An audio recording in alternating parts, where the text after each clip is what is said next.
Welcome back. आज हमारा topic रहेगा मूवमेंट ऑफ इनर्शिया। ओके, अब देखो हम स्टार्ट करते हैं इनर्शिया। मेरे प्रीवियस लेक्चर्स में आपने देखा होगा कि जब हम इनर्शिया पढ़ रहे थे in the unit of laws of motion, तो इनर्शिया क्या होता है? It is inertness.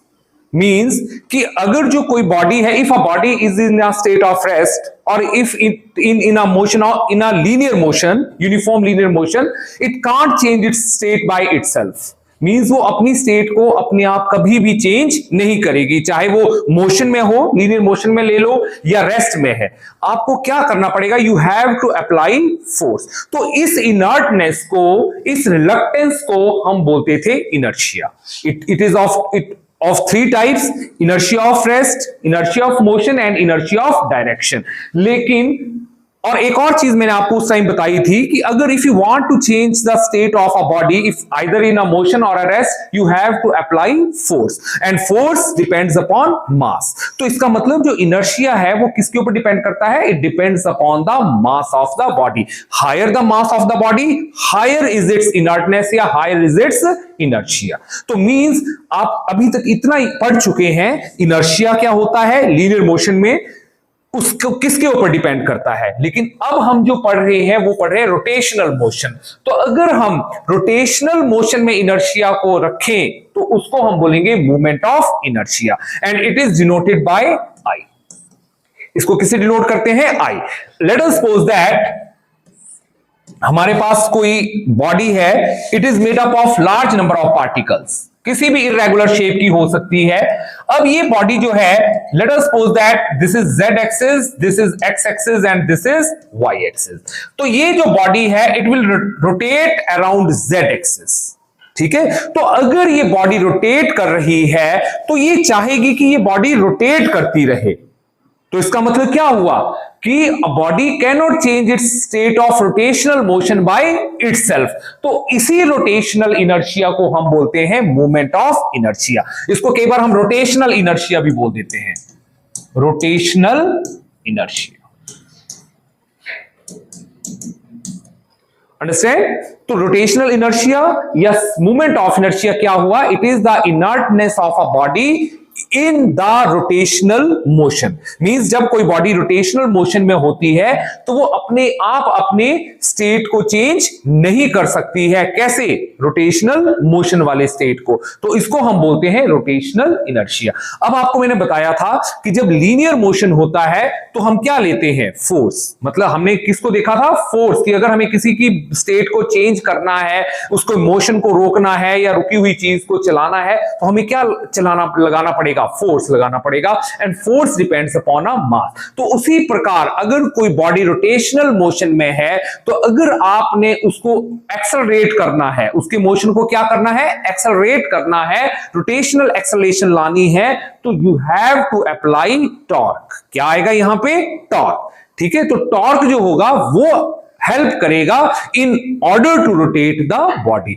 और रोटेशन जो टॉर्क होता है वो सिर्फ मास के ऊपर डिपेंड नहीं करता है, वो करता है डिस्ट्रीब्यूशन ऑफ मास। कि मतलब जिस एक्सिस के अक्रॉस जो बॉडी रोटेट कर रही है, उस एक्सिस के अक्रॉस उस बॉडी का मास किस तरह डिस्ट्रीब्यूट है वो भी डिपेंड करता है। ठीक है, सो इन रोटेशनल इनर्शिया की बात हो रही थी तो उसमें मैंने आपको बताया कि हमारी बॉडी जो है एक इनर्टनेस शो करती है while it is in the rotational motion. Means it can't change it's rotational motion या बाय इटसेल्फ। तो उसी को हम बोलते हैं रोटेशनल इनर्शिया। अब मैंने आपको बताया कि अगर आपको रोटेशनल एक्सेलरेशन मींस आपने एंगुलर एक्सेलरेशन प्रोड्यूस करनी है, जब रोटेशनल मोशन होता है तो आपको उस टाइम एंगुलर एक्सेलरेशन तो चाहिए ही चाहिए, तभी तो बॉडी क्या करेगी? रोटेट करेगी। तो उस एंगुलर एक्सेलरेशन को प्रोड्यूस करने के लिए you have to apply torque. क्या अप्लाई करना पड़ता है हमें?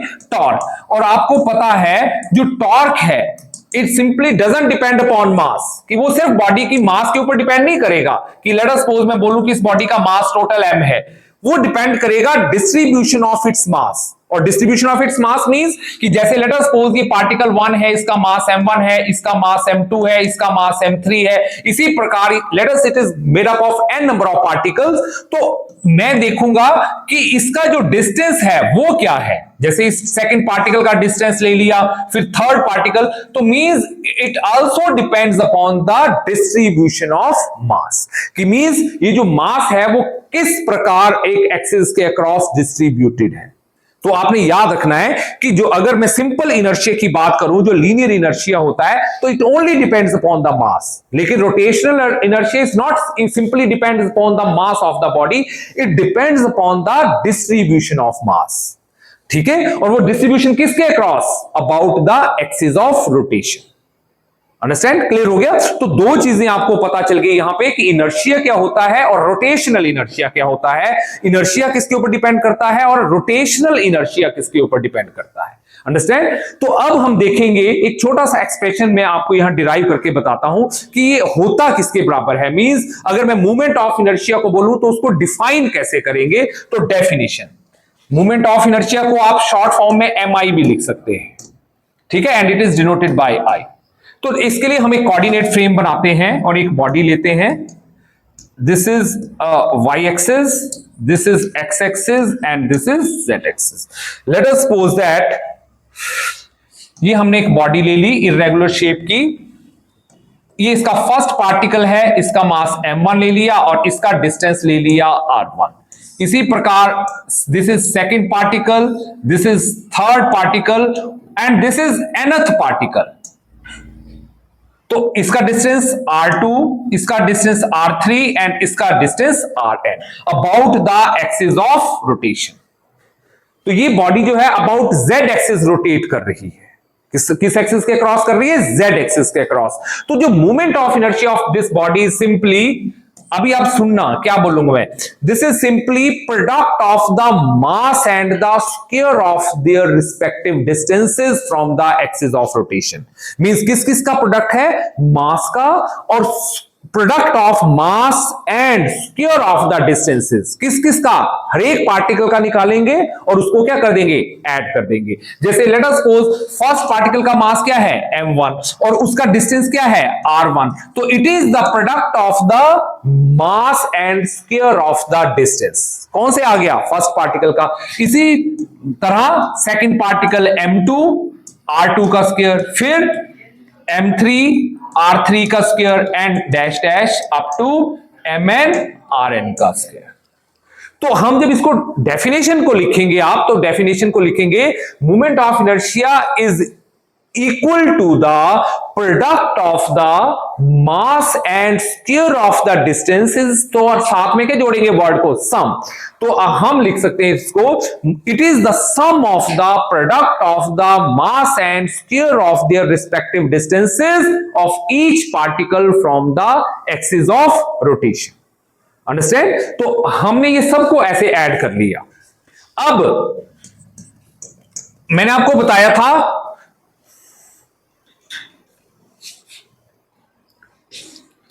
it is defined as the product of the mass and square of their respective distances of each particle from the axis of rotation।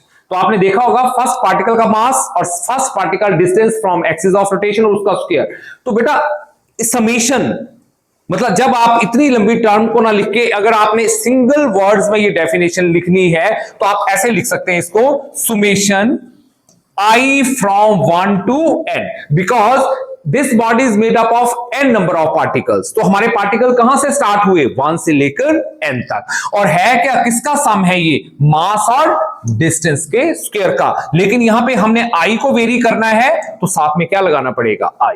तो आपका मोमेंट ऑफ इनर्शिया का जो formula है दैट इज समेशन। ये सिंबल जो होता है it is summation. Summation means sum. अगर आपको कहीं ये लिखा हो तो आपको इसको बोले ओपन इट, तो आप इसको ऐसे ओपन इट करेंगे। कैसे? 1 1 प्लस 2 2 प्लस 3 3, मतलब हर पार्टिकल को आपने ऐड कर देना है और इस ढंग से बन जाएगा। So this is the formula for the movement of inertia of a body. तो हम समझ चुके हैं कि movement of inertia means rotational inertia, rotational inertia की definition, it is the sum of the product of the mass and square of the distances of each particle, जितने particle से body मिलके बनी है। अंडरस्टैंड? तो जब हम इसको समेशन के फॉर्म में लिखेंगे तो इस ढंग से लिख सकते हैं। अब आपको मैं पूछूं इसके यूनिट्स क्या होते हैं, तो यूनिट्स में एसआई यूनिट क्या होगा? What is SI unit of I? बहुत बार पूछा जाता है मूवमेंट ऑफ इनर्शिया का एसआई यूनिट, तो है क्या? बेसिकली मूवमेंट ऑफ इनर्शिया है क्या? Product of mass and distance के। तो मास का यूनिट क्या होता है? केजी, और डिस्टेंस क्या होता है? मीटर का स्क्वायर। तो इसका जो एसआई यूनिट होता है मूवमेंट ऑफ इनर्शिया का, दैट इज केजी मीटर का स्क्वायर, और एससीजीएस ग्राम सेंटीमीटर का स्क्वायर। और dimensional formula, dimensional formula is simple, m1 l2 t0, m1 l2 t0, क्योंकि यहां पे टाइम का डिपेंडेंस नहीं है, तो टाइम का अगर आप लिख रहे हैं तो टाइम की पावर क्या जाएगी? 0। सो this is the dimensional formula and units of movement of inertia. Moment of inertia, rotational inertia, and if you want to produce angular acceleration, you have to apply torque, and torque depends upon mass as well as distribution of mass. कि वो जो आपकी body का मास है वो कैसे distributed है about axis of rotation. अब अगर मैं बोलूं हमने इसको ना आयत पार्टिकल चूज कर लिया यहां पे, जैसे मैंने ये आपको आई लिखा है यहां पे, तो मैं इसको एम आई मान लूं और इसको आर आई मान लूं। अब देखो हमारा जो बॉडी है that rotate about Z axis, वो जेड एक्सिस के अक्रॉस रोटेट कर रही है, तो ये आर आई क्या रहेगा? फिक्स। मतलब ये जो आर आई है ये फिक्स रहेगा, जिस एक्सिस के क्रॉस बॉडी रोटेट कर रही है तो उस एक्सिस के क्रॉस हर पार्टिकल का डिस्टेंस क्या रहता है? फिक्स। चेंज कौन सा कोऑर्डिनेट होगा? सिर्फ एक्स एंड वाई।